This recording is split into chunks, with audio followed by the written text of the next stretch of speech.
But did get a chance to talk to Gunnar Olszewski today too, man. Yeah, man. He's super excited about being here.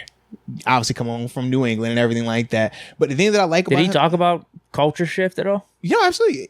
I interviewed him on the other radio show. Okay. Yeah. So some of the things he talked about in terms of, he said one of the biggest reasons why he wanted to come here was because it was so similar in terms of the stability that he has in New England, and the big reason at the top was Mike Tomlin. He said, man, coming from Bill Belichick, he was like, I love, how he ran things and what he is as a coach in terms of all time. But he was like, I feel like Coach Tomlin is in that same class. And he was like, to get a chance to play for him, he was like, yo, how could you pass up on that opportunity? Also talked about how we take special teams serious here. As you can hear when I talk about it at times, it's like, yo, like we really believe in special teams mattering. And he was saying how, in New England, it's literally the exact same way. And that's one of the things that he loved also about being here. He was really happy about Danny Smith as well. Okay. Shout out to Danny Smith. That's my bubblegum guy right there, man. But no, man. And he also was saying that the difference, though, that he's noticed so far is, number one, the freedom. He was like, it's looser. And that's, I don't think anybody, didn't know that. This is not a surprise. Right. But the other thing that he talked about was that even though he was very successful, obviously as an all-pro returner in New England, it was never a conversation of what do you like as a return man, what don't you like, none of that. It was more so, this is what we're calling, this is how you're going to do it. Where he was like, he's like, it's legit conversations with Danny Smith of, hey, what type of blocking do you want? What type of returns do you like? What are your strengths and things like that? And he was just saying how he really just appreciated that. But he also said that he wants to try to emerge more so on offense to start to develop more there. He did have a play as well, man. I'll say this. He did have a play or two where he took the top off as well. Just the throw, it won't there. It was unfortunate. It was attempted. It just wasn't a connection. But he definitely, it looked like college level separation. It was legit. And he's another one of them dudes, like you see his speed, like it's out there.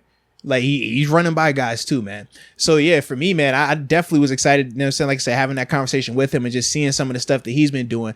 But for me, I'm like, yo, I think you're just going to be return man. And I think that it's going to be interesting, though, to see how Calvin challenges him, though, because obviously Calvin is a guy that we looked at and said, yo, man, he could push him for some return action. Because to me, Gunnar, like hearing him speak, you can tell he's far from complacent. It's like the opposite. He doesn't feel like he's done anything. I'm like, bro, you are all pro return man. Man, ain't just a small select few that can say they're all pro anything. But for him, he's like, none of that matters now that he's here. He's like, he has to reprove himself. He has to come up here every day and earn that. And it's just like, man, there's certain guys you can just tell they get it. And I thought that he was one of those guys just from our brief, like I said, our little 10, 15 minute conversation that we had today and stuff. Well, I'm really liking what I'm hearing about this receiver room because you already talked about Deontay Claypool. Those are guys we know are staples. But the rookies you've spoken very, very highly of. And the guys that we've kind of forgotten about as well, you've spoken very, very highly of. But that's why I wanted to focus on the receivers, because I was like, man, I've had my day where I've only looked at the quarterbacks. I had my day where I looked at the O-line. I've been watching the running backs. And it was like, I've been checking out the linebackers. I was like, I haven't had a day where I just dedicate the whole time. Let me just watch receivers. And doing that today, it was like, man, yo, this is a very talented group. Now, obviously, it's still early, and we knew on paper that they could be a very talented group, but just seeing how they're working, seeing how many of those guys are staying afterwards also. Not saying that it's a mandatory thing, but I'm accustomed to Antonio Brown.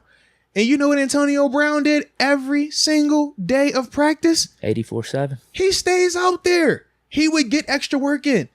To me, I say, okay, I wasn't a great receiver, but I know what a great receiver looked like. I know how a great receiver worked.